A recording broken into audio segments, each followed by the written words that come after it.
26 जुलाई 1999 के दिन भारतीय सेना ने कारगिल युद्ध के दौरान चलाए गए ऑपरेशन विजय को सफलतापूर्वक अंजाम देकर भारत भूमि को घुसपैठियों के चंगुल से मुक्त करवाया था। इसी की याद में 26 जुलाई को अब हर वर्ष कारगिल दिवस के रूप में मनाया जाता है।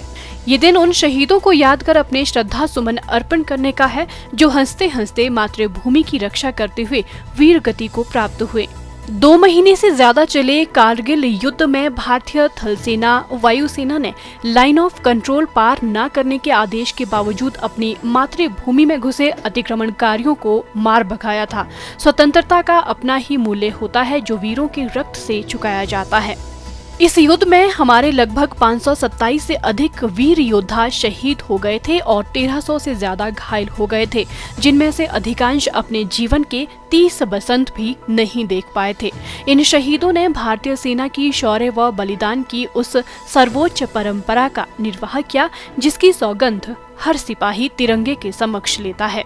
इन रणबांकुरों ने भी अपने परिजनों से वापस लौटकर आने का वादा किया था, जो उन्होंने निभाया भी, मगर उनके आने का अंदाज निराला था। वे लौटे लकड़ी के ताबूत में और तिरंगे में लिपटे हुए।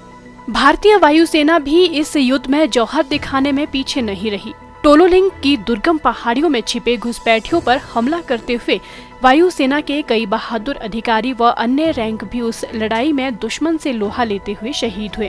सबसे पहले कुर्बानी देने वालों में से थे कैप्टन सौरभ कालिया और उनकी पेट्रोलिंग पार्टी के जवान। घोर यातनाओं के बाद भी कैप्टन कालिया ने कोई भी जानकारी दुश्मनों को नहीं दी। कारगिल विजय दिवस ये एक आम दिन नहीं है। ये भारत के लिए, भारतीय सेना के लिए और हम सब भारतवासियों के लिए एक ऐतिहासिक दिन है। अगर इसको हम ध्यान से देखें तो ये हमारी सेना का एक अद्वितीय कार्य था जिन्होंने दुश्मन को ऐसे दुर्गम स्थानों से खींच के बाहर निकाला और उनको खदेड़ा। कितनी कठिन मतलब जो स्थिति थी कि दुश्मन जब हमारे बंकरों में आके बैठ गए और हम नीचे से ऊपर उनको निकाल के हमने खदेड़ा। तो ये एक हम सब देशवासियों के लिए गर्व का दिन है। तो इस दिन में जो हमारे जितने शहीद हैं उनको मैं नमन करता हूँ कि जिन्होंने अपने बलिदान से हम सब की मतलब रक्षा की, हमारे देश की सीमाओं की रक्षा की। उन सबको नमन है। आए दिन चीन एक तरफ से बोलता है कि हाँ मैंने इस बात के ऊपर भारत से संधि कर ली है, हम ऐसा कर लेंगे। पर जब ग्राउंड के ऊपर आप देखो तो वे अभी तक डटे हैं। तो ऐसे देश के साथ हम कभी मतलब विश्वास करेंगे। 13 जम्मू कश्मीर राइफल के कैप्टन विक्रम बत्रा भी उन बहादुरों में से एक है जिन्होंने एक के बाद एक कई सामरिक महत्व की चोटियों पर भीषण लड़ाई के बाद फतेह हासिल की थी। यहाँ तक कि पाकिस्तानी लड़ाकों ने भी उनकी बहादुरी को सलाम किया था और उन्हें शेर शाह के नाम से नवाजा था। मोर्चे पर डटे इस बहादुर ने अकेले ही कई शत्रुओं को ढेर कर दिया। सामने से होती भीषण गोलीबारी में घायल होने के बावजूद भी उन्होंने अपनी डेल्टा टुकड़ी के साथ चोटी पर हमला किया, मगर एक घायल साथी अधिकारी को युद्ध क्षेत्र से निकालने के प्रयास में मां भारती का लाडला विक्रम बत्रा 7 जुलाई की सुबह शहीद हो गया। अमर शहीद कैप्टन विक्रम बत्रा को अपने अदम्य साहस व बलिदान के लिए मरणोपरांत भारत के सर्वोच्च सैनिक पुरस्कार परमवीर चक्र से सम्मानित किया गया। G L Batra, father of captain Vikram Batra बोल रहा हूँ।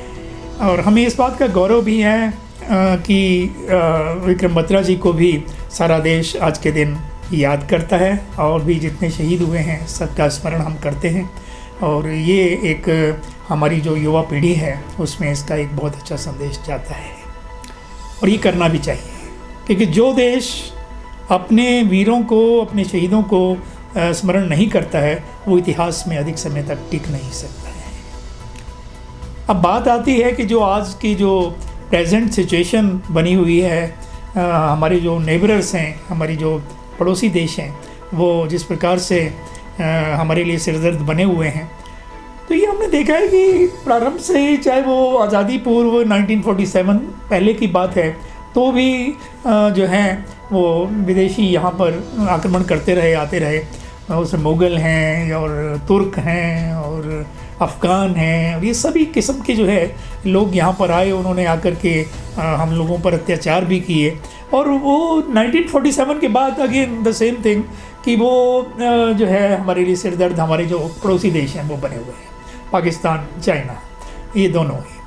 तो जैसे आज़ादी मिली हमें 1947 में, तो पाकिस्तान ने कबायली जो थे वहाँ के कश्मीर के, और उनके साथ में अपनी सेना की टुकड़ियाँ भेज करके और हमारा जो है कश्मीर का कुछ हिस्सा उसने हड़प लिया। उसके बाद फिर जो है चाइना ने भी 1962 में जो है वो उस वक्त जो तत्कालीन सरकार की थी उनके साथ में पंचशील समझौता हुआ था, जिसके तहत वो भी ये नारे लगाते रहे हिंदी चीनी भाई भाई, लेकिन उन्होंने भी पीठ में छुरा घोंपा और हमारी बहुत सारी ज़मीन हड़प ली।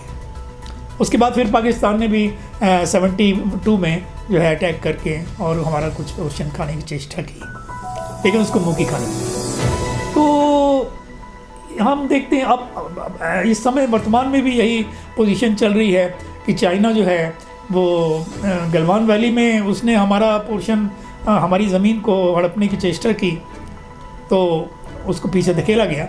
और अब जो है वो हमारा जो लद्दाख क्षेत्र है उसमें पेनांग एरिया जो है उसमें भी वो घुसने की कोशिश की हुई, और हमारी वो LAC पर काफ़ी आगे वो बढ़ा हुआ है और पीछे हटने का वो जो है। और जब भी पीछे हटने की बात होती है तो उसकी ये आदत है कि वो अगर 4 कदम आगे बढ़ा है तो वो बातचीत के द्वारा 2 कदम पीछे हटने की बात करता है, वो धोखा देता है।